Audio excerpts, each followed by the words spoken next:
Assalamualaikum warahmatullahi wabarakatuh. Pepanggihan malih kalian kula Amanda Febrilia wonten ing podcast kosan Konco Santuy. Nah, wonten ing episode menika badhe ngrembak babagan mengulik pendidikan bahasa lan sastra Jawi ing Universitas Negeri Semarang. Kula aturaken sugeng rawuh kagem para kanca ingkang nembe sepisan mirsani podcast menika. Pripun kabaripun para kanca-kanca? Mugi pinaringan kasarasan lan kabagaswarasan saking Gusti ingkang Maha Agung. Amin amin ya rabbal alamin. Kanca-kanca, ing episode menika kula boten piyambakan. Kula dipun kancani dening sinten nggih menika? Monggo Mbak pitepangan rumiyin.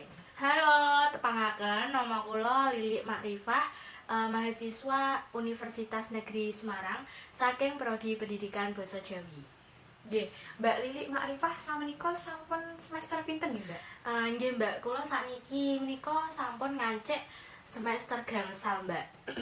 Wah, semester gangsal.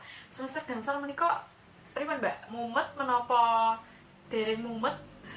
Temen-temenipun nggih mumet nggih, Mbak. Menika semester gangsal rak nggih kathah sanget tugas-tugasipun lan wonten kathah adicara ing prodi menika. Kaya dene latihan-latihan ngantos wengi lan sapiturutipun. Nggih, kala wau Mbak Lilik menika saking prodi Pendidikan Bahasa lan Sastra Jawa. Menapa Mbak kok milih prodi menika? Kula milih prodi Pendidikan Basa Jawi menika wonten hal-hal ingkang kedah dipun sinani ing prodi pendidikan. Inggih menika setunggal mengolah afeksi, sikap lan attitude. Kalih menika amarga kula ing jurusan pendidikan kedah mangertosi kados pundi ngajaraken basa Jawi menika.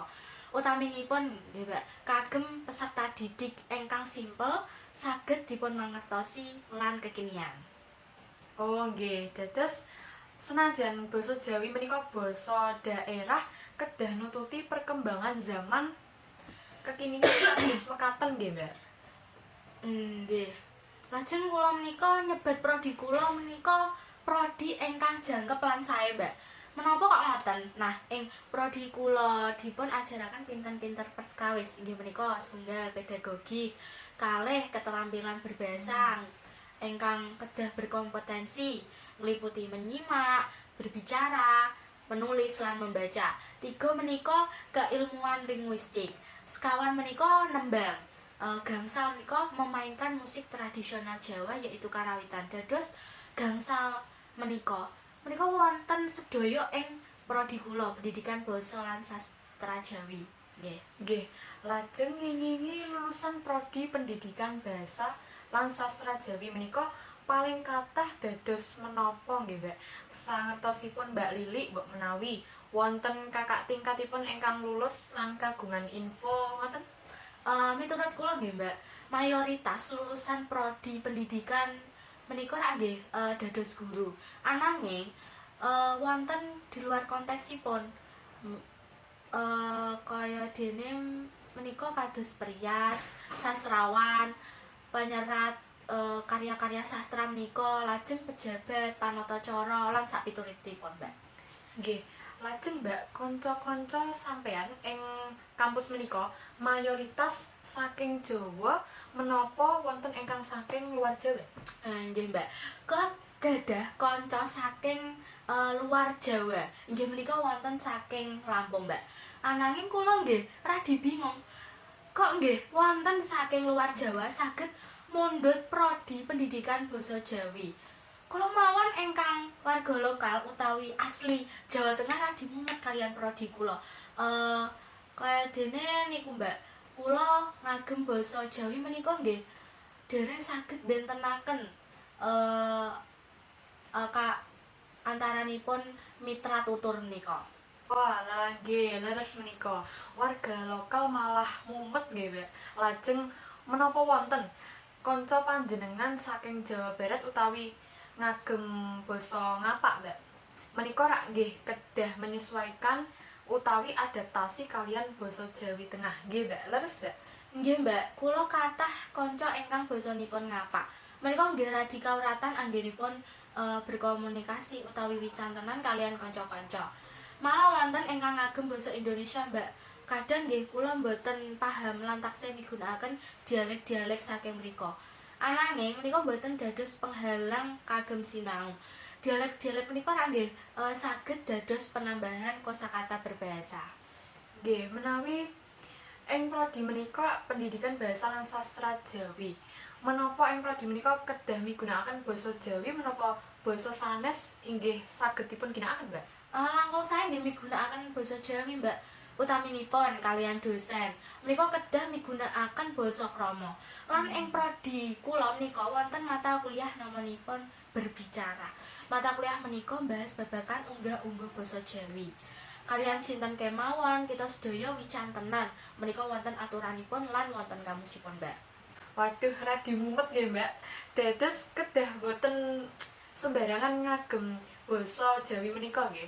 Nggih, Mbak, kedah mangertosi unggah-ungguh basa nalika wicantenan kalian tiyang sepuh ngagem basa krama. Lajeng nalika wicantenan kalian kanca sepadan menika ngagem basa ngoko, Mbak. Oh nggih, kula tertarik kagem nyuwun pirsa, Mbak, ngenani babagan aksara Jawi. Menika rak nggih sisah sanget sih, Mbak, anggenipun maos lan nyerat nggih, Mbak. Nah, saking Mbak Lili tanggapanipun kados pundi, Mbak? Kula rumiyin awal-awal nggih kok ngrasa sisa sanget lan boten kulino anggenipun nyerat, Mbak, menapa malih maos. Ananging ing prodi kula wonten mata kuliah menulis huruf Jawa lan membaca huruf Jawa. Nah, sedaya babagan aksara Jawi menika sampun dipun wucal dening dosen kanthi permati, Mbak, lan kaya dene digembleng ngoten lho, Mbak, ngantos saged lan maksimal. Menapa malih dosen kula menika eca sanget anggenipun mucal. Dados nggih mata kuliah menika saged kalampahan kanthi lancar lan kula nggih angsal ilmu kathah sanget. Wah, alhamdulillah nggih, Mbak. Dados boten mumet kemawon anggenipun sinau. Ananging nggih wonten asilipun. Nggih, Mbak, lajeng ing kuliah menika wonten menapa boten, Mbak? Mata kuliah ingkang seru gayeng kaya dene kedah ngagem effort anggenipun nglampahi. Miturut kula nggih, Mbak, sedaya mata kuliah nggih ngagem effort lan kedah dipun lampahi kanthi sae. Ananging kula kok kelingan mata kuliah karawitan, panatacara lan drama Jawa tradisional. Nah, 3 mata kuliah menika nggih kedah sinau di luar jam perkuliahan. Menapa kok ngoten? Menika mata kuliah praktek, Mbak. Lajeng menarikipun ing mata kuliah panatacara semester sekawan ini, Mbak. Nggih. Kula wonten praktek panggih adat Jawa Surakarta. Sedaya kanca-kanca angsal tugas piyambak-piyambak lan kedah latihan ing di luar jam perkuliahan. Kadang nggih ngantos tengah wengi, Mbak, ananging boten dirasa lan seru sanget, Mbak, angsal ilmu ngenani tata cara babagan panggih manten adat Jawi. Lajeng, Mbak, ing semester menika wonten mata kuliah drama Jawa tradisional. Nah, prodi menika mundhut pagelaran ketoprak kagem tugas akhir. Nggih kedah latihan, olah vokal, olah tubuh lan sapiturute. Miturut kula niku, Mbak, gayeng, utawi seru nggih, serupa lah. Senajan sayah lan nguras energi nggih. Menika tasih wonten proses latihan, Mbak, kalangsanan ing Gedung B6 tanggal 18 Desember tabus setengah 8 wekdal Indonesia Kilen. Sekalian promosi nggih, Mbak, niki. Oh, nggih. Wah, keren sangat ini, Mbak. Monggo para kanca ingkang ningali podcast menika saged nonton pagelaran ketoprak ing Gedung B6. Namanipun ketoprak menapa nggih, Mbak? Namanipun ketoprak saking rombel kula nggih menika ketoprak Amaranggono, Mbak. Oh nggih, menika nyariosaken menapa nggih, Mbak? Wah, taksih rahasia niku, Mbak, supados surprise. Mangke dados kanca-kanca ingkang tertarik utawi kepo kalian ketoprak Amaranggono, monggo ningali kanthi langsung ing Gedung B6. Wah, nggih, siaga, Mbak. Dados ing prodi pendidikan bahasa lan sastra Jawi menika narik kawigaten wonten pinten-pinten mata kuliah praktik, teori lan sanesipun.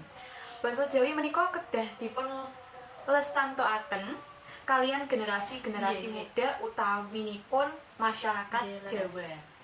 Nggih, matur nuwun para kanca sampun mirsani podcast Kosan Kanca Santuy sugeng pepanggihan ing episode salajengipun. Ampun kesuwen follow IG podcast Kosan kagem maringi kritik, saran lan sapiturute. Kula tutup kanthi adanyah rumiyin nggih. Kridaning ati datan bisa bedah kuthaning pasti. Budidayaning manungsa nora bisa duwa garising kuwasa. Wassalamualaikum warahmatullahi wabarakatuh. Rahayu rahayu.